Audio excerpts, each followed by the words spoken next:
A continuación, con P mayúscula, programa informativo y de opinión que contiene elementos de lenguaje, salud, sexo y violencia tipo A y B, que puede ser presenciado por niños, niñas y adolescentes sin la supervisión de sus madres, padres, representantes o responsables.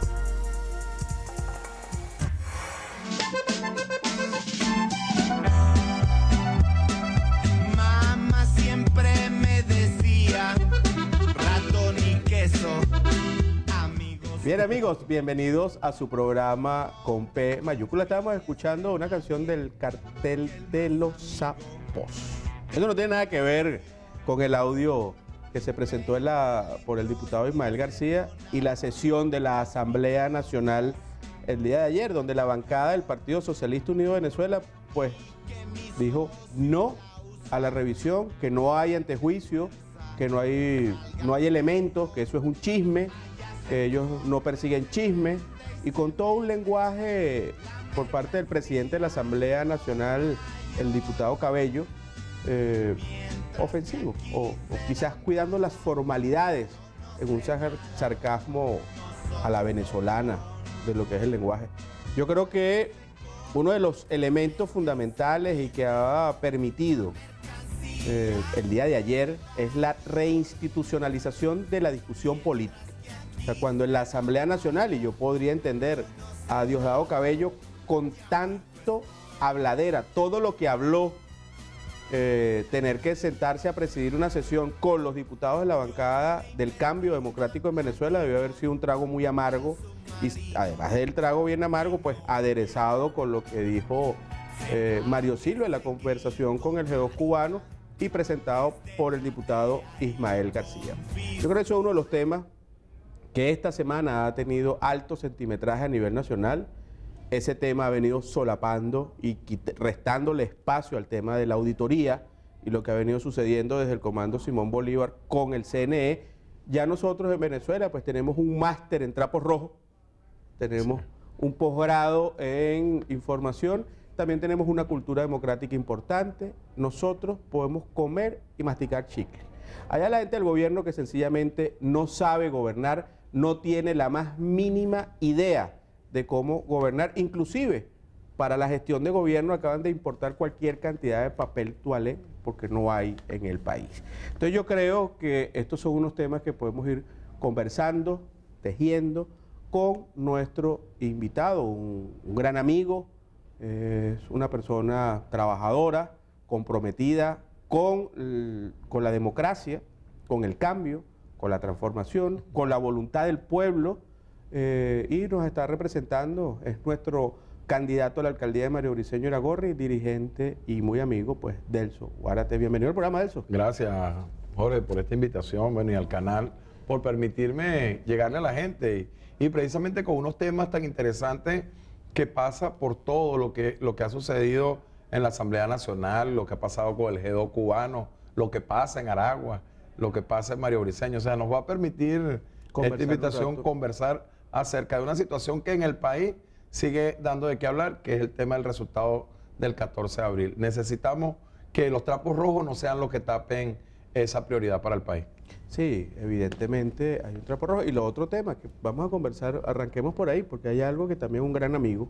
Yo estuve en Defensa Civil mucho tiempo, cuando existía Defensa Civil, y uno tiene alta sensibilidad con el tema. Nuestro amigo que estuvo... El general Rivero. El general Rivero, que estuvo detenido un buen tiempo, estuvo en una huelga de hambre.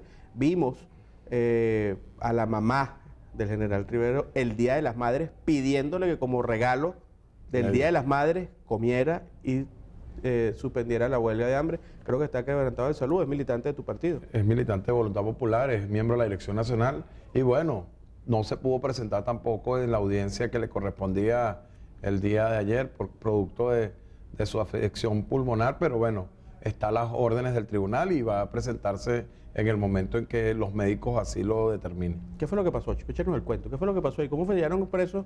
Pues esto parece una comiquita, realmente. Bueno, como... el general fue víctima precisamente de haber sido el mejor o el máximo representante del gobierno venezolano en materia de rescate. Era quien estaba al frente de la vaguada del año 99, que era para ese entonces el director de Protección Civil y Ambiente, un trabajo extraordinario. Y bueno, sencillamente un hombre apegado a la ley, sabiendo que se estaba violando las normas de las Fuerzas Armadas Nacionales, se decidió ir a retiro para hacer algunos anuncios con respecto a lo que venía pasando en las Fuerzas Armadas, porque precisamente ha sido tan responsable que no lo hizo vestido de militar. Se pidió el retiro y una vez que pasa el retiro es que hace la denuncia de que está infiltrado, de que está siendo manejada la Fuerza Armada Bolivariana por el gobierno cubano y que hay actores del gobierno cubano. Pero esto va conectado de manera directa con lo que anunciaba Mario Silva. O sea, lo que dice Mario Silva no es distinto a lo que hablaba el general. El general fue víctima de cárcel, fue víctima precisamente de que este gobierno lo acusara de querer desestabilizar la Fuerza Armada y por eso tuvo que ir a la cárcel. Mario Silva, que sabemos y quienes están en el medio audiovisual saben lo difícil que es precisamente conectar o hacer un montaje de audio. Y sencillamente han dicho que esto es un chisme, que esto es una mentira, que esto es una falsa, lo que dice Mario Silva.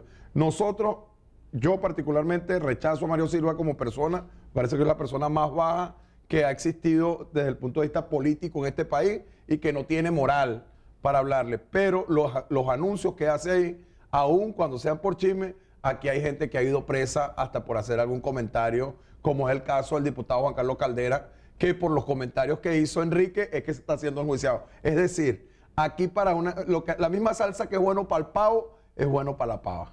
Sí, yo creo que evidentemente la justicia, y es uno de los temas que con Enrique Capriles y con todo lo que se ha venido presentando en la mesa, con todas las expectativas y con toda la fuerza que tienen los candidatos a las alcaldías, yo creo que ese es el cambio que estamos buscando. Evidentemente nosotros estamos en un gobierno forajido. O sea, pareciera que el gobierno está hecho y destinado para proteger solamente a los militantes de su partido. O sea, yo creo que son unas cosas que hay que afinar. Bueno, el mismo Leopoldo, que ha estado perseguido por el tema de la justicia. O sea, vemos que fue inhabilitado y vemos todo el trabajo que está haciendo. Por cierto, ¿la inhabilitación de él termina cuándo? Ahorita en enero del 2014. En enero del 2014. O sea que es posible que Pero desde el punto de vista para el gobierno nacional, pero aquí hay una sentencia definitivamente firme de la Corte Interamericana de los Derechos Humanos que dijo claramente que se le violaron los derechos a Leopoldo López. Y no te extrañes, esto es una primicia de tu programa. Yo creo que Leopoldo López debe inscribirse a la alcaldía mayor como candidato a alcalde mayor, no para competir contra Antonio Ledesma, sino para demostrar que se siguen violentando los derechos humanos de este país. Es un certificado que vamos a recibir para precisamente demostrar que se siguen pasando por go las instituciones internacionales. Y lo más importante es que Leopoldo López, en el escenario que sea, le gana una elección a este gobierno. Y por eso siempre apuntalan contra él, porque saben que es indetenible un liderazgo como el de Enrique Capriles Radós, que es un liderazgo que está enquistado en la gente.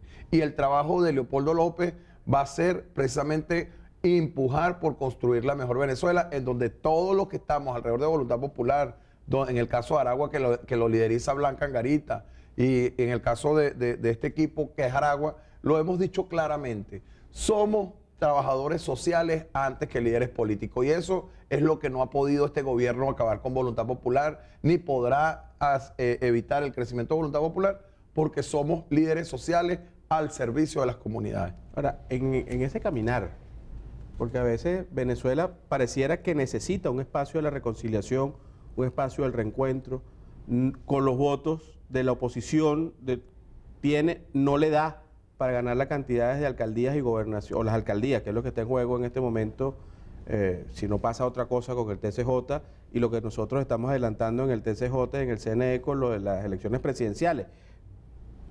Hay que salir a buscar los votos en el chavismo. Esa gente que ha estado descontenta, que ¿cómo lo está haciendo Voluntad Popular? Porque inclusive con ese discurso de nosotros y ellos, los rojos, y la criminalización de la disidencia, ¿cómo lo planteas? ¿Esto es un crecimiento de ese tipo? Yo creo que podemos hablar desde la experiencia de Mario Briceño Iragorri. ¿Por qué 2.000 personas del oficialismo se fueron al sector opositor.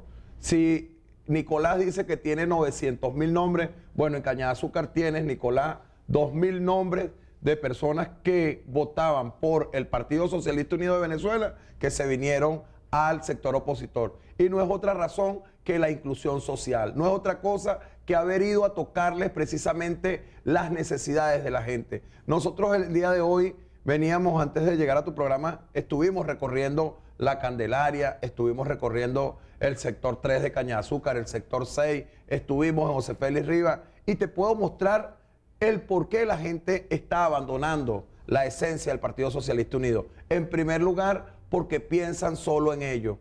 Resuelven solo los problemas de las casas que supuestamente resuelven a las personas de ellos. Y la gente que está siendo damnificada en este estado, cada vez que llueve, no se le preguntan si son del Partido Socialista Unido de Venezuela o si son de la oposición. Son damnificados de la vida, son damnificados de las circunstancias del país. Y por eso nosotros podemos demostrarle que en Mario Briceño Iragorri hemos ido a tocar cada espacio, cada rincón de inclusive el Arsenal. Todo el mundo me dice que cómo hago yo para entrar al Arsenal, una zona que ha sido entregada, pero no se les olvidó que ahí se perdieron 436 neveras que aún están esperando que sean entregadas. Bien, amigos, nosotros vamos a hacer un pequeño corte comercial.